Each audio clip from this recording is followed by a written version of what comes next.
Assalamualaikum warahmatullahi wabarakatuh. Apa kabar semua teman-teman? Jumpa lagi bersama kami ya di channel Kang Teknik. Oke, di video kali ini kita bertemu dengan kulkas merek Sanyo ya, merek Sanyo. Dan informasi dari orangnya itu kulkasnya nggak dingin mas, lampunya nyala. Nah kurang lebihnya seperti itu ya untuk informasinya. Kulkas tidak dingin tapi lampunya menyala. Oke, sekarang kita akan coba cek dulu. Seperti biasa teman-teman, kita akan memastikan bahwa kompresornya itu jalan atau tidak ya. Oke. Di sini untuk kulkasnya sudah pernah diganti kondensor ya. Kondensor dengan ukuran 1 2 3 4 5 6 7 8 ya. Menggunakan kondensor ukuran 8. Oke. Karena nggak dingin, kita coba ini dulu ya. Kita coba pastikan dulu kompresornya itu jalan atau tidak ya. Oke, kita coba pasang. Untuk ampernya kita pasang di bagian overload ya. Ini bertujuan untuk mengetahui berapa ampere ya nanti keluarnya kalau misalkan udah kita colokin.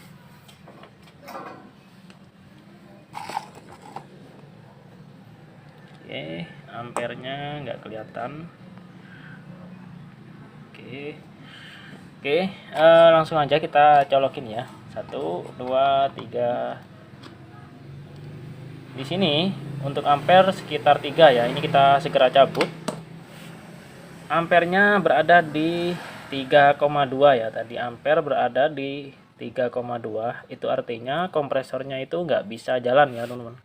Kalau ampernya tinggi harusnya kan sekitar 0, ya, 0,7 0,6 ataupun kalau misalkan freonnya habis bisa sampai 0,5. Nah kalau misalkan ampernya itu sekitar 3,2, itu artinya kompresornya nggak jalan. Dan nantinya kalau misalkan kita paksa ya, kita hidupin terus seperti ini, di bagian overload ini bakalan bunyi cetak-cetik ya. Di bagian overload ini bakalan bunyi cetak-cetik. Yang biasa orang sebut itu hidup sebentar lalu mati ya. Nah, kalau misalkan hidup sebentar lalu mati disebabkan oleh ampere yang tinggi, kita tambahkan kapasitor, itu bakalan berhasil ya. Namun kalau misalkan cetak-cetiknya itu diakibatkan kompresor yang nggak jalan ataupun macet, itu meskipun kita pasang kapasitor itu nggak bakalan berhasil ya teman-teman. Dan juga jeda bunyi cetak-cetiknya itu agak lebih lama kalau disebabkan oleh ampere yang tinggi. Nah biasanya kalau misalkan disebabkan oleh macet, bunyi cetiknya ini biasanya itu nggak sampai 1 menit ya. Cetak-cetiknya itu nggak sampai 1 menit. Ketika kita colokin, habis itu dia bakalan bunyi ya, nggak sampai 1 menit dia udah bunyi. Nah itu adalah salah satu ciri-ciri yang diakibatkan oleh macet ya.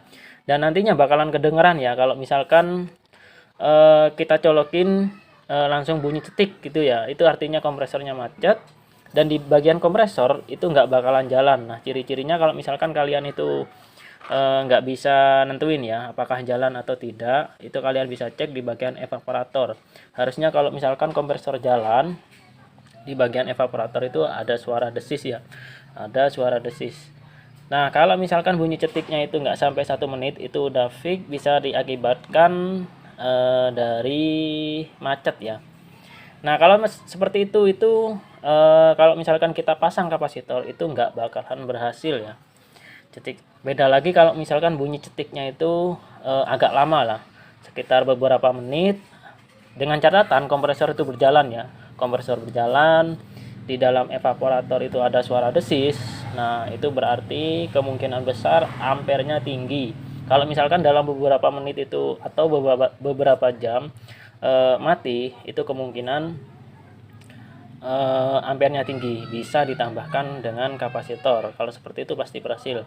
Kalau seperti ini itu nggak bakalan berhasil. Nah solusinya, nah kalau misalkan posisi macet, kompresor posisi macet ya, kulkas posisi macet, itu ada 2 kemungkinan, bisa dari kompresornya yang macet ataupun di bagian relay yang mengalami masalah atau mengalami kerusakan. Beda ya, beda dengan overload. Nah, kalau relay, kalau misalkan mengalami masalah, itu nanti di bagian overload bakalan bunyi cetik. Atau di bagian kompresor itu bakalan panas. Beda lagi kalau misalkan overload yang mengalami kerusakan. Nah, ini overloadnya ini. Ini kita lepas dulu, kita beda lagi kalau misalkan overloadnya yang mengalami kerusakan. Kalau misalkan overloadnya yang mengalami kerusakan, kompresor itu tidak ada getaran, tidak ada panas sama sekali. Karena kompresor itu tidak teraliri setrum ya, tidak teraliri listrik. Oke, kita masuk ke pokok pembahasan yang utama tadi. Ampere tinggi ya, artinya kompresornya nggak jalan. Nah, yang harus kalian cek, kalian jangan langsung di jumper dulu, kalian bisa cek di bagian relaynya ini. Nah, ini relaynya. Kalau macet di bagian relaynya. Kalau tidak ada setrum sama sekali, kompresornya nggak panas, itu kalian cek di overload ataupun termostat. Kalau kompresor sempat panas, itu kalian cek di relaynya. Nah, ciri-cirinya kalau misalkan kita goyangkan seperti ini, di dalam itu seperti ada benda pecah ya. Ada benda pecah nih ini. Nah, kalau misalkan seperti ini itu nggak bisa dipakai, ini udah rusak. Nih saya kasih contoh. Nah, ini kita buka seperti apa contoh kerusakannya. Ini kita bisa congkel seperti ini ya. Penguncinya ada di bagian kanan kiri.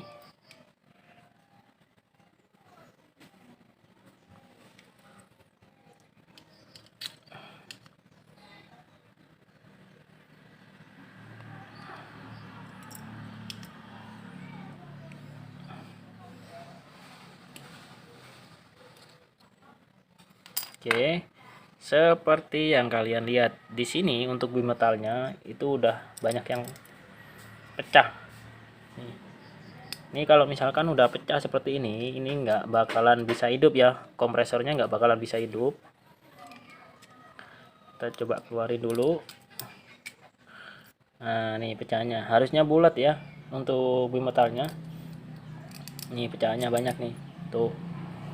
Nih. Kalau misalkan seperti ini, itu baru kalian ganti. Oke. Nah, kita coba ganti dengan yang sama ukurannya.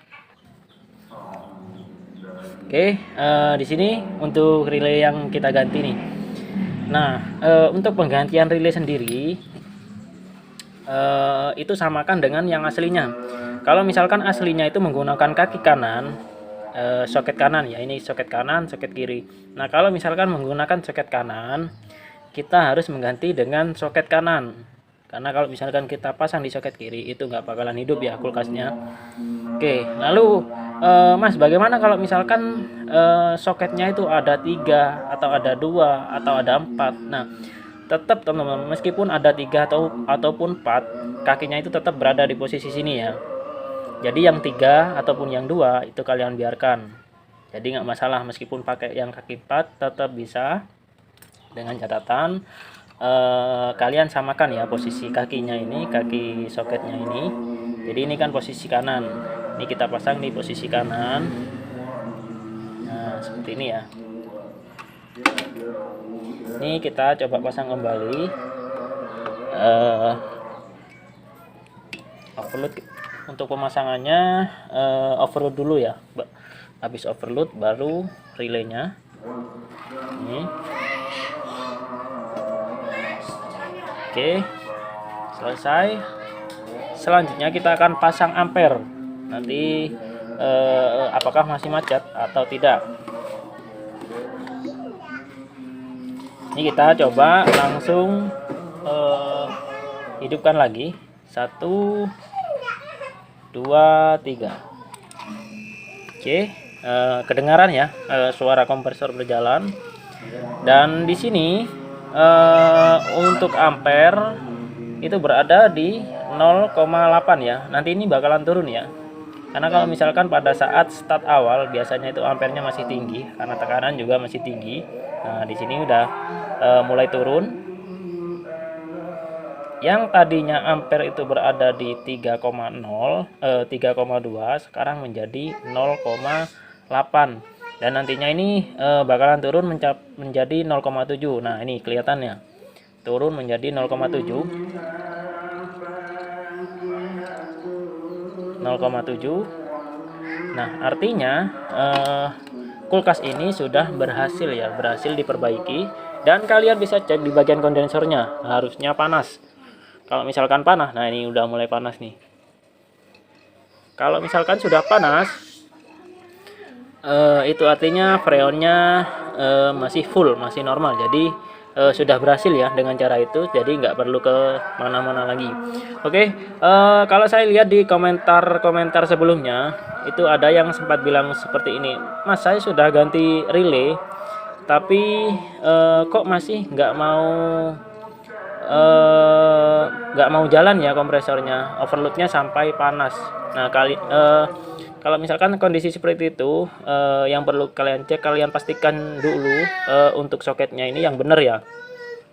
Kalau misalkan soketnya yang benar, berarti ada masalah di bagian kompresor. Dan kalau misalkan kalian pasang relay itu nggak mau jalan, cuman getar saja, kalian bisa lakukan penjemperan. Untuk cara penjempernya sudah pernah saya bahas di video sebelumnya, silahkan kalian simak ya. Oke, jadi sampai di sini dulu video dari kami, semoga bermanfaat ya. Kalau misalkan kalian ada yang perlu ditanyakan, boleh tulis di kolom komentar. Jangan lupa dukung channel kami dengan cara tekan tombol like-nya dan juga subscribe-nya. Wassalamualaikum warahmatullahi wabarakatuh.